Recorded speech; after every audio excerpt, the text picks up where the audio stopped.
नमस्कार, बहुत स्वागत है आपका स्वदेश न्यूज में। मैं हूं शिवाली श्रीवास्तव आपके साथ और खास प्रोग्राम में चर्चा सत्ता, संगठन और समन्वय की। उत्तर प्रदेश की सियासत को लेकर दिल्ली से यूपी तक हलचल मची हुई है। पहले दिल्ली में बैठक, फिर संगठन मंत्री का यूपी दौरा और अब केंद्रीय मंत्री और यूपी भाजपा के प्रभारी राधा मोहन सिंह की राज्यपाल से मुलाकात।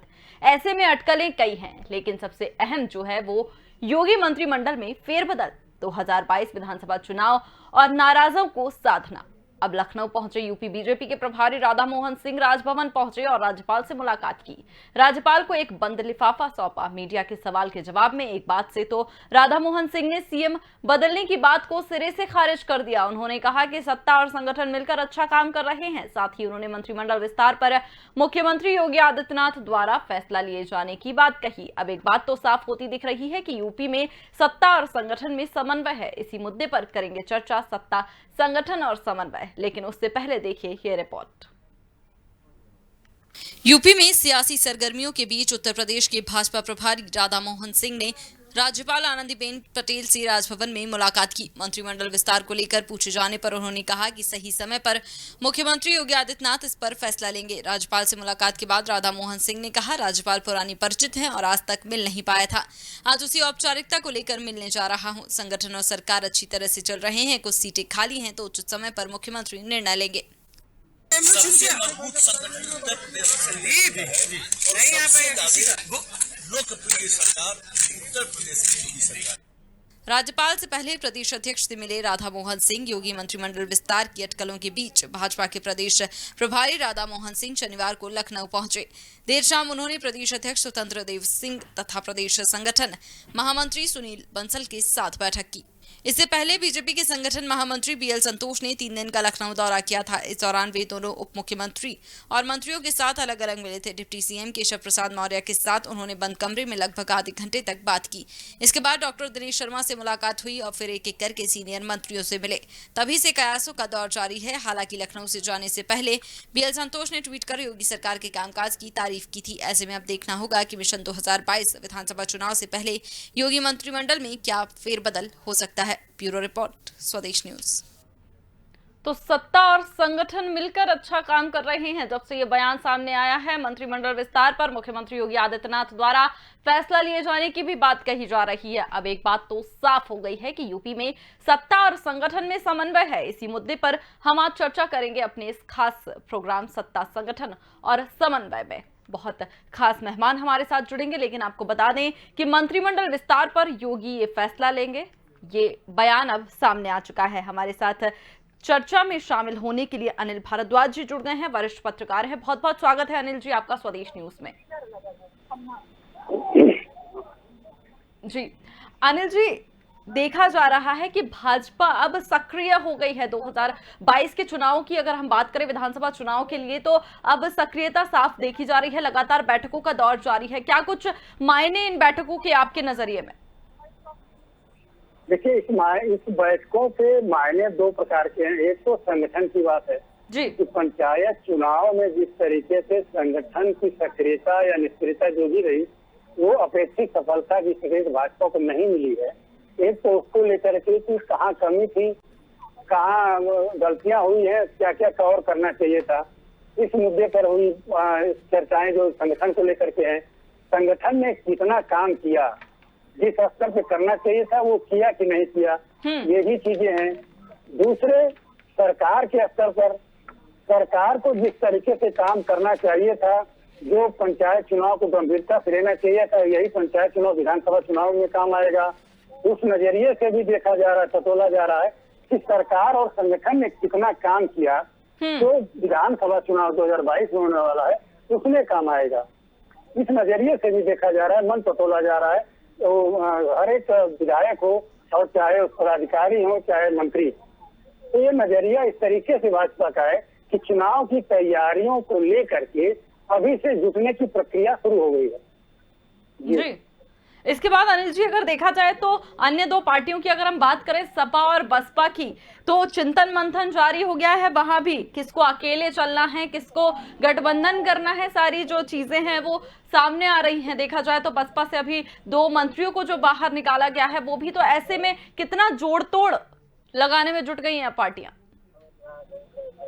देखिए अब इस समय जो बसपा ने जिस तरीके से निकाला है अपने 2 कद्दावर मंत्रियों को जी, तो निश्चित रूप से ये है कि बसपा का इधर कि मैं अनुशासन में जो रहेगा वो उसके साथ रहेगा। लेकिन दूसरा पहलू ये है कि कुछ लोग जैसे लगा कि वो दूसरे पार्टी संपर्क में है और ये जो 2022 चुनाव में जो 4-6 महीने का बचा हुआ दौर है वो निश्चित रूप से एक दूसरे के लोगों को यानी बड़े कद्दावर नेता जो चाहते पार्टी बदलना उनको बदला जाए, वो कौन उस पार्टी में उनको लिया जा सकता है, कौन आना चाहता है, यानी हर दल दूसरे दलों के कद्दावर नेताओं का मन टटोल रहे हैं।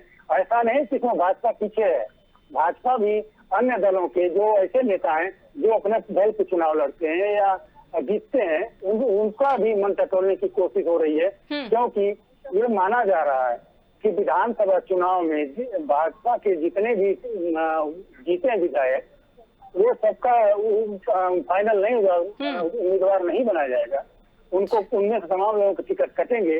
इसी तरीके से बसपा को देखिए कि बसपा में जो 17 थे वो 16 वो खुद साथ निकाल दिया, कुल मिलाकर उसके 6 बचे हुए हैं।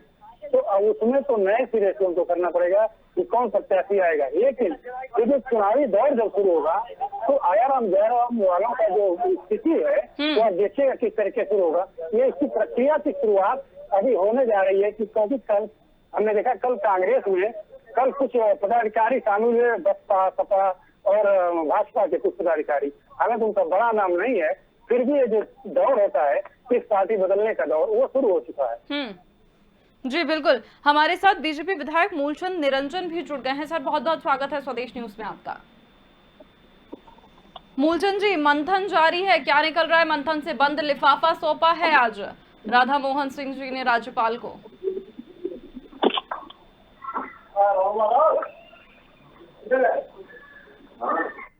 मूलचंद जी, आप तक मेरी आवाज आ रही है? हेलो मूलचंद जी, आप तक मेरी आवाज पहुंच पा रही है? जी आ रही है आवाज आपकी। जी मूलचंद जी, मंथन लगातार जारी है, क्या कुछ निकल के आएगा मंथन के बाहर? अब बीजेपी के प्रभारी राधा मोहन सिंह ने आज राज्यपाल को बंद लिफाफा भी सौंपा है, क्या कुछ है बंद लिफाफे के अंदर?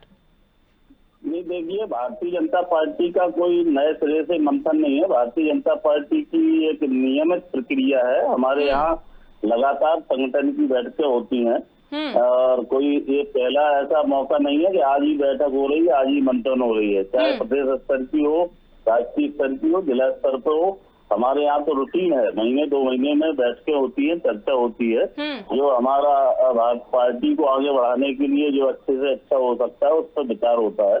तो कोई ऐसा नया नहीं है भारतीय जनता पार्टी।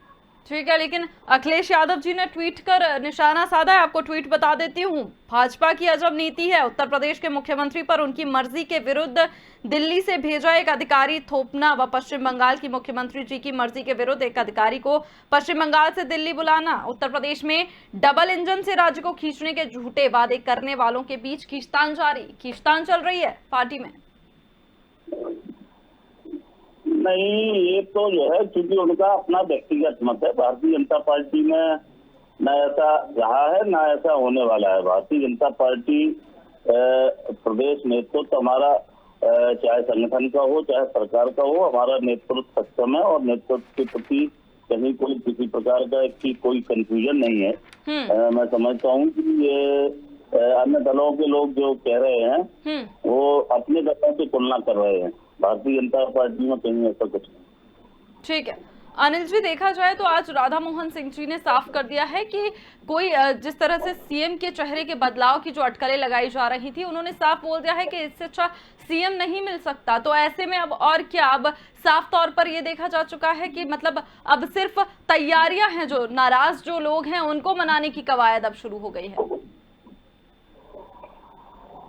कवायद के बीच अगर परिवर्तन ही करना है और मनाने की बात जहाँ तक है तो इतना कवायद करने की भी बहुत ज्यादा जरूरत नहीं थी। ये जो विश्लेषण या जो संगठन को लेकर के जो चर्चाएं या बैठकों का दौर शुरू हो गया है, ऐसा नहीं है कि सिर्फ वो रूटीन बैठक है, ये खास बैठक है। इसको इस तरह नजरिए से नहीं देखा जा सकता कि संगठन को लेकर के या सरकार को लेकर के एक सामान्य बैठक चल रही है। ये निश्चित रूप से खास बैठक है और इसमें जो सरकार की कहाँ कमी थी, वो संगठन के मोर्चे पर कहाँ कमी थी इसकी, और सरकार और संगठन में समन्वय होना हुआ कितना हुआ, और ऐसा इस बात से कतई इनकार नहीं किया जा सकता कि सरकार और संगठन में एकदम एकजुटता है या एक मत है, ऐसा कतई नहीं है। क्योंकि आप देखिए कोरोना काल में जिस तरीके से विधायकों ने, बरेली के सांसद कई बार संतोष गंगवार ने जिस तरीके से बात उठाई थी, पत्र लिखा था, तो सरकार के कामकाज को लेकर के या कोरोना को लेकर के, तो ऐसा नहीं है कि सब कुछ सही जा रहा है और सामान्य है। लिफाफा देने का मतलब क्या है, राज्यपाल से मिलने का तो मतलब क्या है? ठीक है, विधान परिषद चुनाव है, उसमें भी 4 नाम का फाइनल होना है अगले महीने। 4 लोगों के विधायकों का विधान परिषद में सीटें खाली हो रही है, वो भी सपा के ही अधिकांश विधायक है। उसको लेकर के भी चर्चा है कि किसको दिया जाए किसको न दिया जाए, इस बात का भी मुद्दा है। और इसके साथ ही निश्चित रूप से मुद्दा है कि संगठन जो सरकार है उसमें कम से कम मंत्रिमंडल में 6 जगहें अभी खाली है, उसका विस्तार किया जाए। इस तरीके से भी कुछ लोगों को शांत किया जा सकता है, कुछ लोगों को मनाया जा सकता है, और जो तमाम निगमों में पद खाली हैं उनको लेकर के मनाया जा सकता है। इस सारी की प्रक्रिया भी चल रही है। ठीक है, हमारे साथ समाजवादी पार्टी प्रवक्ता कपीश श्रीवास्तव भी जुड़ गए हैं। सर, बहुत बहुत स्वागत है आपका स्वदेश न्यूज में। जी धन्यवाद शिवाजी।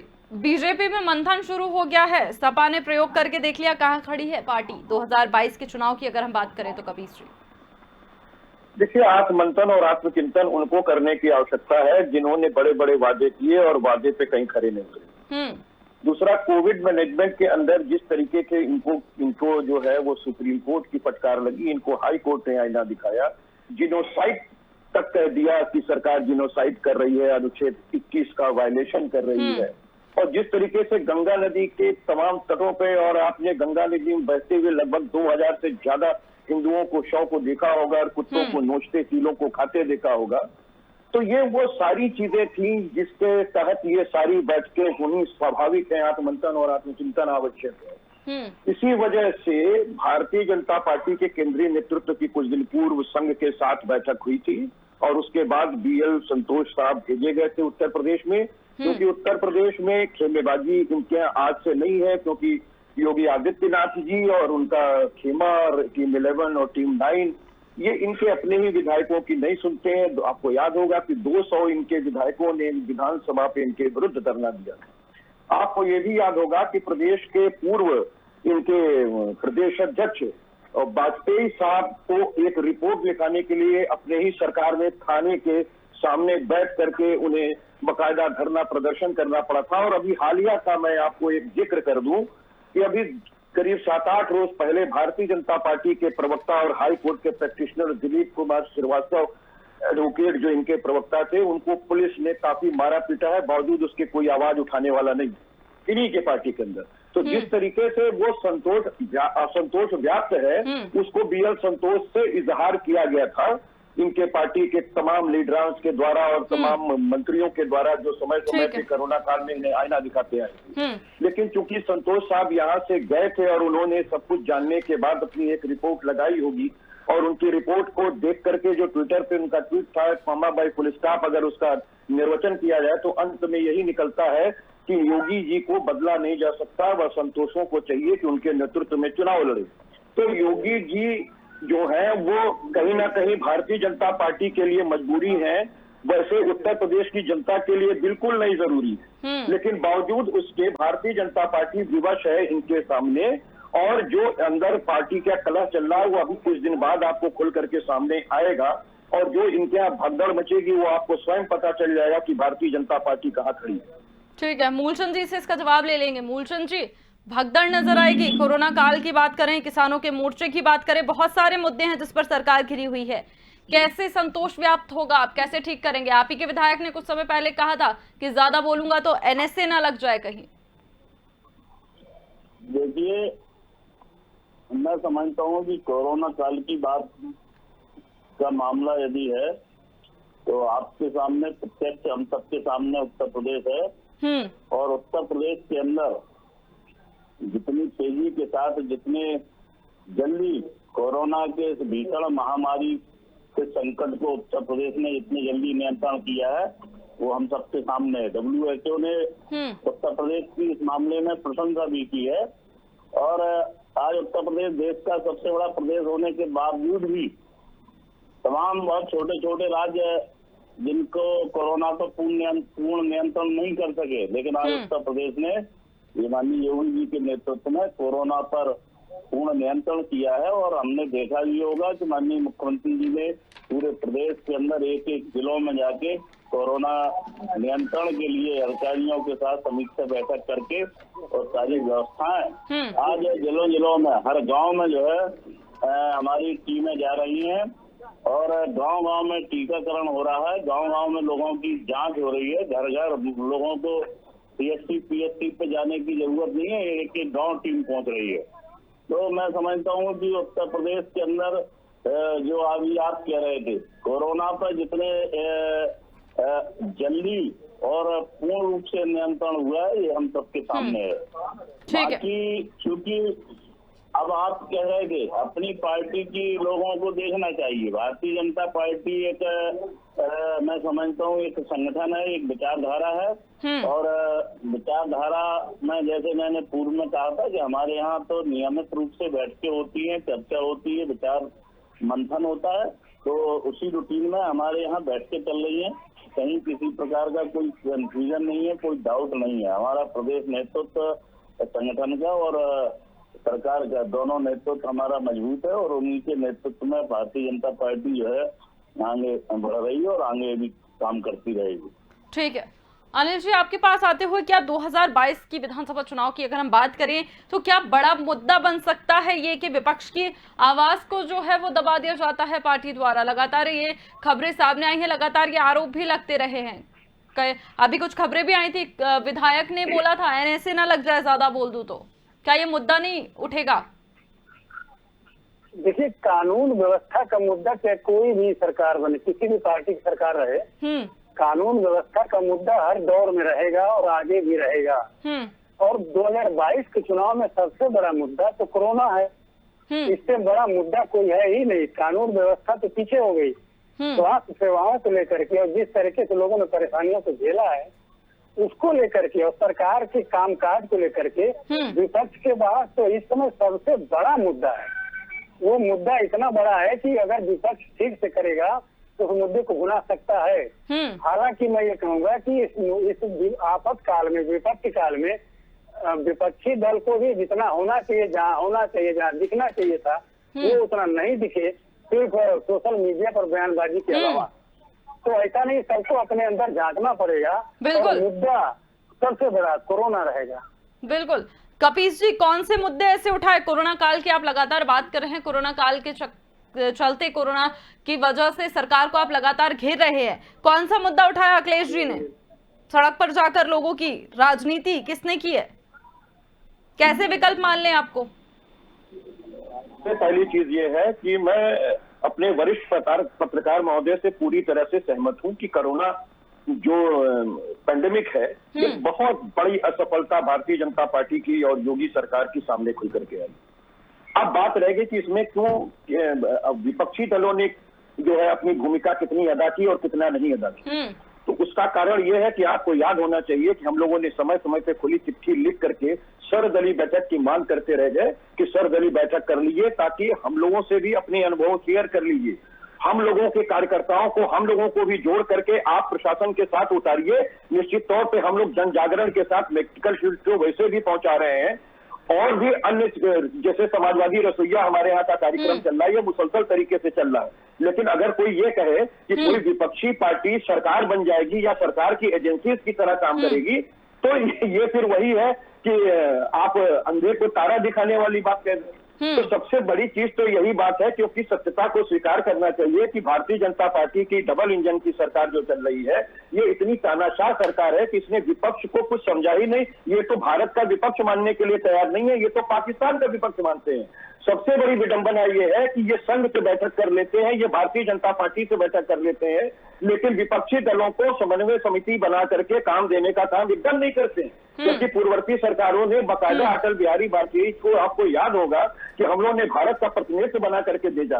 तो इस तरह की एक अच्छी लोकतंत्र में मर्यादा खींचनी चाहिए। आप पैंडेमिक के दौर में हमसे सहयोग मत ठीक है लीजिए। कपीस जी, हमारा आपने भी मुझे ये तो कर्तव्य बता होता है दिया कि कि उन्होंने इसका क्या भी किया उत्तर क्या नहीं नहीं दिया। किया। मेरे सवाल का आपने जवाब नहीं दिया। मैंने ये पूछा कि अखिलेश जी ने कौन सा मुद्दा उठाया कोरोना काल में?